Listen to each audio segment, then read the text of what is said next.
सर्वांना क्रांतिकारी जय भीम जय शिवराय। आपल्या समोर लाईव्ह येण्याचं कारण आज सभागृहामध्ये जे सभागृहाचे सदस्य आहेत त्यांनी मुलांच्या विद्यार्थ्यांचे प्रश्न त्या ठिकाणी उपस्थित केलं। त्यांचं आम्ही अभिनंदन करतो आणि त्याला उत्तर म्हणून या महाराष्ट्राचे उपमुख्यमंत्री अजित पवार यांनी अशी स्टेटमेंट दिली की पीएचडी करून काय दिवे लावणार आहेत।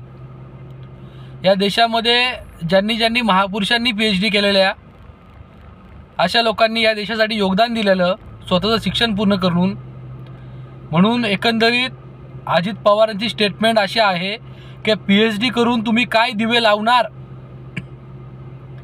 मग महापुरुषांनी ज्या पीएचडी केलेल्या आहेत या देशासाठी जो योगदान दिलेलं आहे पण ते काय आजपर्यंत योग्य नाही का? तुमचं म्हणणं काय आहे? म्हणजे आता मुलांनी शिकावं नाही का?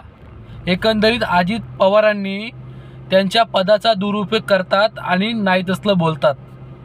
मी या अजित पवाराचं जाहीर निषेध करतो की आपण जे कुठल्या धुंदीमध्ये बोलता, सत्तेचा माज आला म्हणून रात्रीची प्यायची का आणि सकाळी उठून काहीतरी भुकायचं का? तर असं जर असेल अजित पवार, तुम्ही शासनाचे उपमुख्यमंत्री आहात आणि रस्त्यावर चे मंत्री आम्ही आहेत हे लक्षात ठेवा। मग रस्त्यावर कुणाला कसं चालून द्यायचं हा हिशोब पण आम्ही घेणार। म्हणून अजित पवार जरा बोलताना तुमचं जे मेंदू आहे ते भानावर ठेवा। या देशामध्ये ज्यांनी पीएचडी केलेले आहेत त्यांनी या देशासाठी योगदान दिलेलं आहे।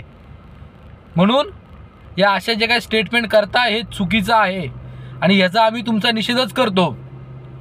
आणि तुम्हाला सांगू इच्छितो की ह्या देशामध्ये ज्या महापुरुषांनी पीएचडी केलेल्या त्या महापुरुषांनी आज देशासाठी खूप मोठे योगदान दिलेलं आहे।